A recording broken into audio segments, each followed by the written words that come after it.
cet épisode 1 du WebTour Pro VPI. Pour ceux qui n'ont pas vu la vidéo de présentation de ce projet, je vous invite à aller la voir, elle est dispo sur cette chaîne. Dans cette vidéo, nous sommes en terre natale, ici dans le Nord-Pas-de-Calais. Comme évoqué dans le projet, on a décidé de mettre en avant les restaurateurs et les bars qui ont subi 2020. C'est pourquoi nous sommes accueillis ici dans ce fabuleux lieu qui est le 32 à Douai. Bien sûr, sachez que ce WebTour Pro, c'est aussi pour l'association Arc-en-Ciel. Cette association, elle vient en aide aux enfants malades, elle réalise leurs rêves. Donc si vous souhaitez faire un don pour cette association, je vous invite à aller cliquer sur le lien dans la description de cette vidéo. Et maintenant, place au WebTour Pro. Alors salut à tous, aujourd'hui on se retrouve pour le WebTour Pro.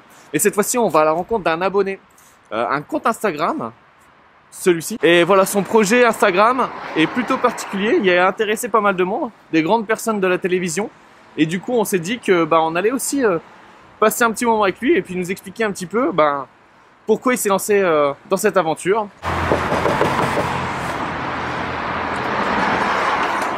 Salut! Bonjour Lucas. Ça va? Ça va et toi? Bienvenue dans l'Ancre, c'est ça? Oui, c'est ça, bienvenue dans le chantier. Allez, on te suit. Alors, où sommes-nous ici? Alors là, on va être dans la future cuisine. On va rénover complètement cette pièce. Ok. Du sol au plafond, les murs, la toiture. Et on va ouvrir ici en fait pour rejoindre la cuisine qui se trouve derrière en fait. Ok. On ouvre les murs complètement ici. Alors, est-ce que tu peux te présenter en quelques mots? Damien, je suis en congé parental pendant 2 ans pour m'occuper de mon petit dernier. Ok. On a 4 enfants en fait. On a racheté une maison en rénovation. Toute la maison est à rénover. Et en même temps, je suis en congé parental pendant 2 ans. Donc plus mon fils qui gère mon temps puisque c'est lui qui me laisse le temps libre ou pas. Et puis en fonction du temps libre qu'il me laisse, je rénove la maison. Et puis après, principalement le soir en fait. Dès que ma femme rentre et qu'elle peut s'en occuper, hop, je continue et je fais le soir et en soirée les travaux. Ok. Alors du coup, moi j'ai une question. Pourquoi tu vous êtes lancé dans cette aventure? Pourquoi vous êtes lancé dans la rénovation de cette maison? En fait, on avait fait construire une maison il y a une dizaine d'années. On avait 2 enfants à l'époque, enfin 2 enfants dans cette maison. On a eu le 3e. Ensuite, au 4e, en fait, la maison est devenue vraiment trop petite. On avait que 3 chambres. Pas des grandes chambres en plus. Comme moi j'allais au travail en vélo tous les jours, on a un peu sensibilisé sur de laisser un monde meilleur aux enfants. On a voulu se rapprocher du centre-ville, se rapprocher des écoles, se rapprocher des commerces. Comme moi je fais tout en vélo pratiquement. On a visité 2 maisons.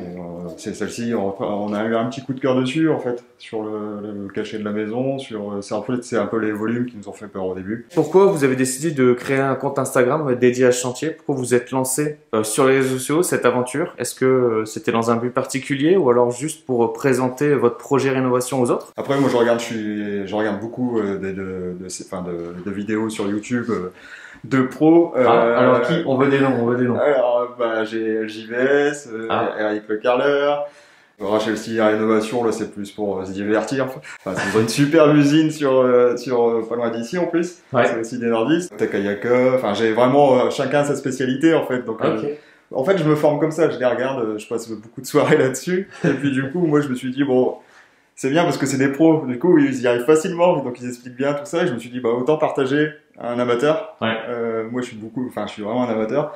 Et montrer aux gens que c'est quand même possible, montrer aussi les erreurs qu'on fait, montrer la réalité des choses dans la rénovation, et puis montrer aussi qu'avec 4 enfants, voilà, on s'en sort quand même, on a quand même du temps.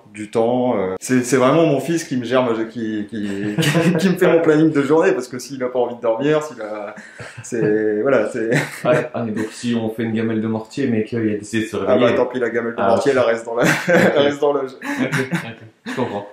Au fur et à mesure qu'on partage sur Instagram, on a été repéré par TF1, par une journaliste qui travaille sur TF1 qui du coup nous a contactés et souhaite nous suivre en fait sur la rénovation, principalement sur cette pièce, sur la cuisine. Nous suivre pendant 6 mois pour l'émission Les Docs de Karine Ferry. Donc du coup, très belle rencontre. Allez les suivre sur Instagram, allez leur donner de la force pour voir leur projet, pour le suivre. Et donc du coup, nous on continue le WebTour Pro. Étape suivante.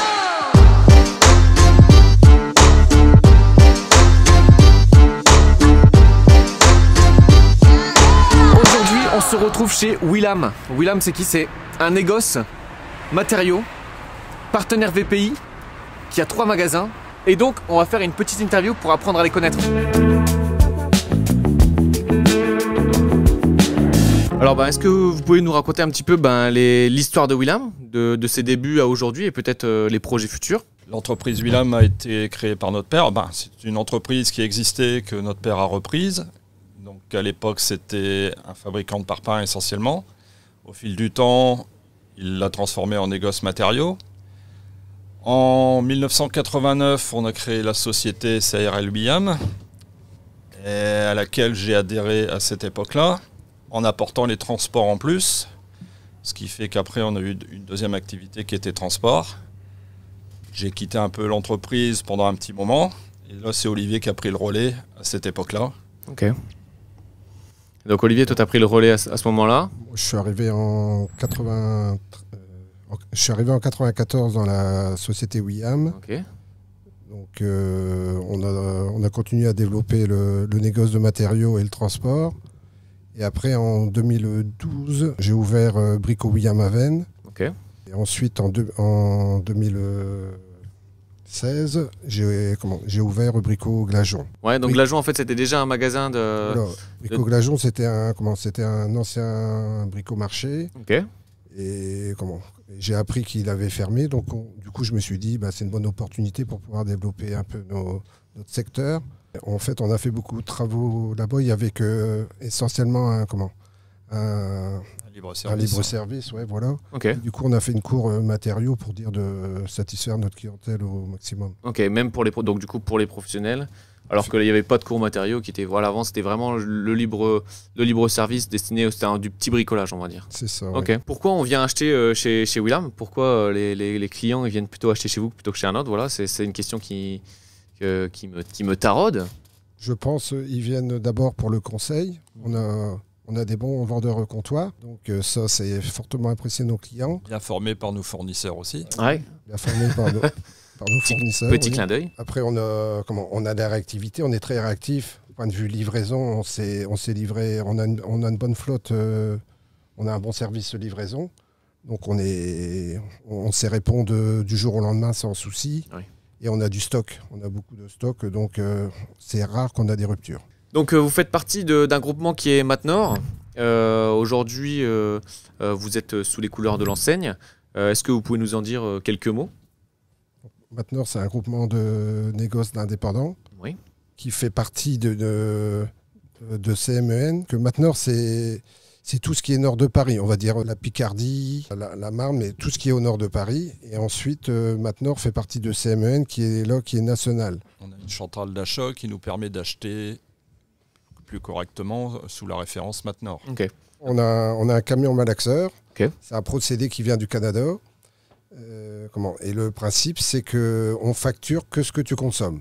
Ah oui. Donc ça plaît énormément aux clients. Ça veut dire que imaginons, tu commandes 5 mètres cubes. La capacité maximum, elle est de 6. Donc 5 mètres cubes, au final, il t'en faut que 4,3. Et ben nous, on arrête à 4,3 et on te facture que 4,3. Ah oui, ça c'est vraiment un bon service du coup en fait.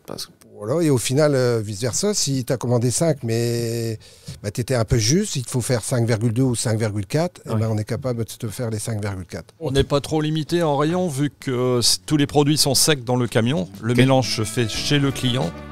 Et donc on peut aller à 100 km si on veut, on l'a déjà fait. Ah oui. Et faire le mélange chez le client, il n'y a aucun problème pour ça.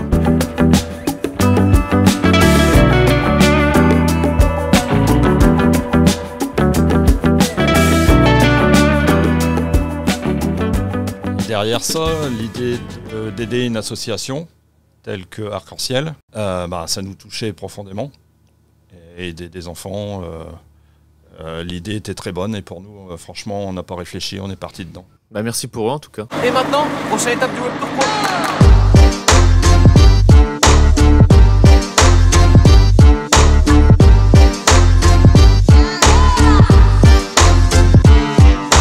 Aujourd'hui, on se retrouve dans une petite ville à côté de Lille. Donc c'est Lambersart. Et on vient à la rencontre d'un Instagrammeur, un YouTuber. Et on va parler un petit peu, on va un petit peu échanger, savoir pourquoi il s'est lancé sur les réseaux sociaux. Et puis connaître un petit peu son métier. Et donc comme je vous ai dit, on vient à la rencontre de Enfile ton bleu sur Instagram et sur YouTube. Hello. Hey Lucas. Alors, est-ce que tu peux nous dire aussi qui tu es, non, peut-être ton prénom, parce que les gens peut-être te connaissent sous le prénom, enfin du moins le pseudo Enfileton Bleu. Alors Enfileton Bleu, ça vient d'où déjà, Enfileton Bleu?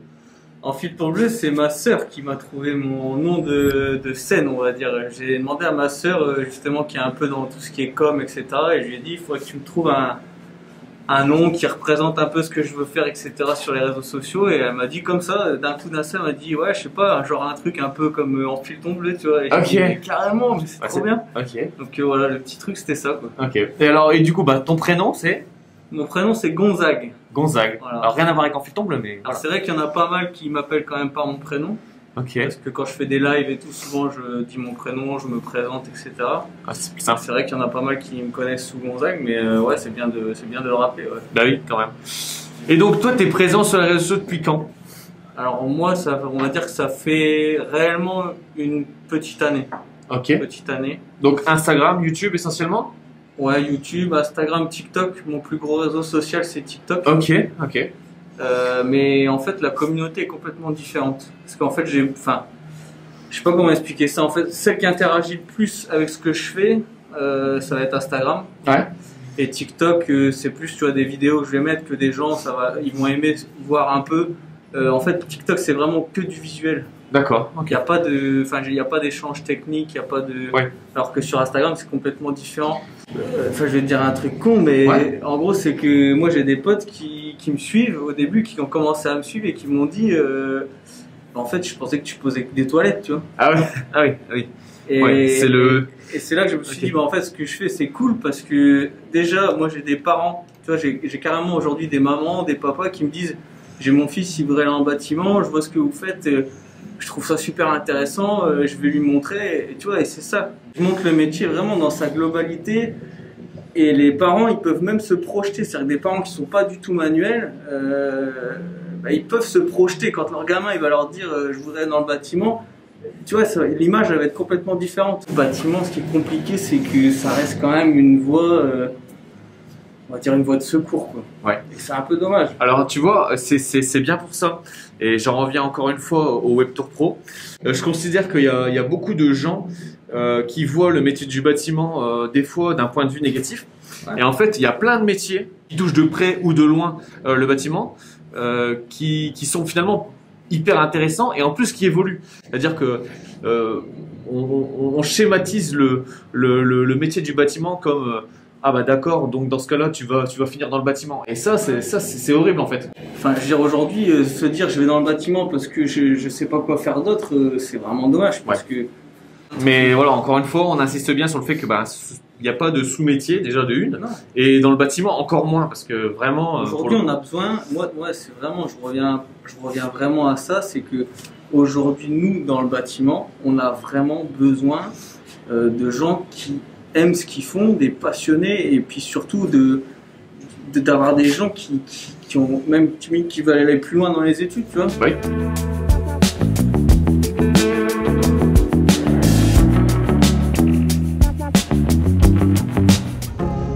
Donc en tout cas, allez suivre Enfileton Bleu sur les réseaux sociaux, donc TikTok, Instagram et sur YouTube. Et alors c'est un gars génial et franchement quand vous commencez ces stories Instagram, vous vous arrêtez pas.